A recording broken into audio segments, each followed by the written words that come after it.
ଗପର ନାଁ ହେଉଛି କଇଁଛ ଠେକୁଆ। ଗୋଟିଏ କଇଁଛ ଠେକୁଆଟିଏ ଦୁହେଁ ସାଙ୍ଗ ହୋଇ ଖେଳନ୍ତି। ଦିନେ ଠେକୁଆ କହିଲା, ସଙ୍ଗାତ ଆଜି ଆମେ ଦୌଡ଼ କରି ଖେଳ ଖେଳିବା। ଆଗରେ ତାଳ ଗଛ ଦେଖାଯାଉଛି, ତାକୁ ଯିଏ ଆଗ ଛୁଇଁବ ସେ ଜିତିବ। କଇଁଛ ଧୀରେ ଚାଲୁଥିବାରୁ ଠେକୁଆ ମନେ ମନେ ହସୁଥାଏ।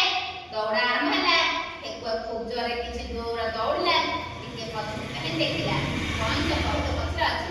ଠେକୁଆ ମନେ ମନେ ଭାବିଲା, କଇଁଛ ତ ଧୀରେ ଆସୁଛି, ଏତେ ପଛରେ ଅଛି, ମୁଁ ଟିକେ ଗଛ ଛାଇରେ ବସି ପଡ଼େ।